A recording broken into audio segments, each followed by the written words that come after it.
Je n'ai pas encore commencé même à être celui que je dois être, donc j'attaque très bientôt.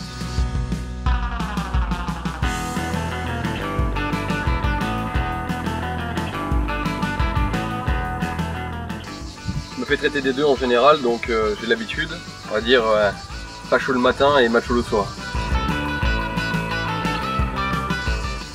Bivouac bien sûr, on a moins de chances d'attraper des maladies dans un bivouac que dans un palace. L'Ardèche est mon pays, donc il n'y a rien de plus beau que mon pays. Après Amsterdam, j'ai été assez surpris, j'ai vécu un an à Amsterdam, là j'en reviens. J'ai été assez surpris, il y a pas mal d'endroits préservés, et la Hollande d'une manière générale est plus préservée que ce qu'on peut croire.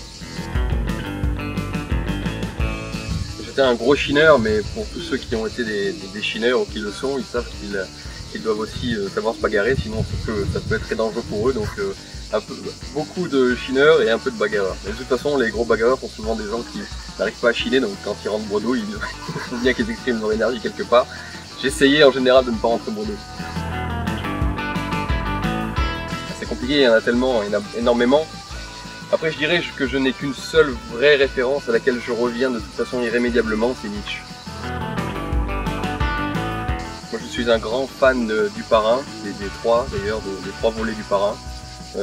Si j'étais homosexuel, je pense que je serais vraiment totalement amoureux de Michael Corleone. C'est compliqué, j'aime bien Since I've Been Loving You de Led Zeppelin. Napoléon, je ne sais pas si je peux le considérer comme un personnage historique parce qu'il fait partie des dieux selon moi, donc c'est un peu compliqué. Donc évidemment Napoléon. Après j'aime bien les personnages historiques comme Sylla ou comme l'empereur Julien, c'est-à-dire des grands hommes politiques qui ne faisaient pas de la politique pour faire de la politique, mais juste pour accomplir leur mission, et qui partaient une fois qu'ils avaient le sentiment d'avoir accompli leur mission, ou qui ne restaient pas assez longtemps comme Julien parce qu'il a été trahi, mais qui faisaient vraiment de la politique par sens du devoir. Tellement, j'aurais aimé vivre dans l'Athènes du 5e siècle sous Périclès, j'aurais aimé accompagner Alexandre le Grand dans sa conquête de l'Asie, j'aurais aimé participer à des croisades avec Bohémond des Deux Siciles, j'aurais aimé être dans la Venise du XVIIIe siècle. Il y a tellement de grands moments historiques beaux et qui avaient de la vie en eux. Quand on analyse l'histoire et qu'on la regarde, on peut vraiment sentir à quel point on s'ennuie dans le monde actuel.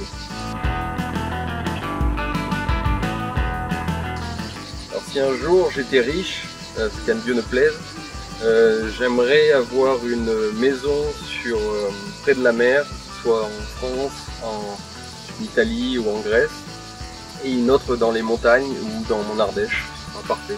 Avoir le côté méditerranéen et le côté alpin, c'est ce qui me convient bien. Sûrement pas, je n'ai pas encore commencé même à être celui que je dois être, donc j'attaque très bientôt. C'est difficile de répondre à cette question.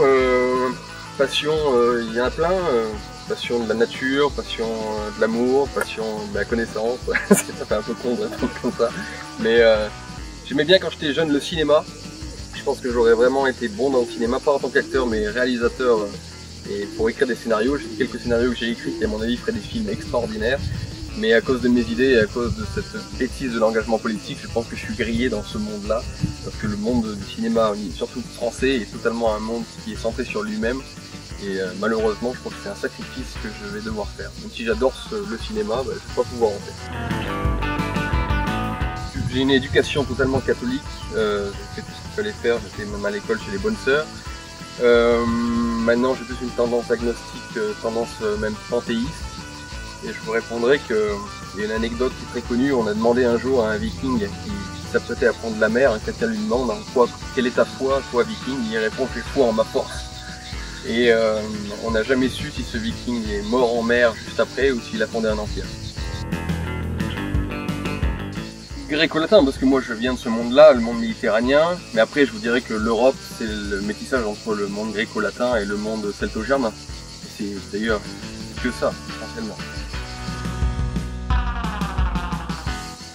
C'est vraiment difficile de répondre. Alexandre le Grand un jour a voulu rencontrer Diogène qui représentait le philosophe, puis représentait le politique, il a voulu rencontrer le philosophe.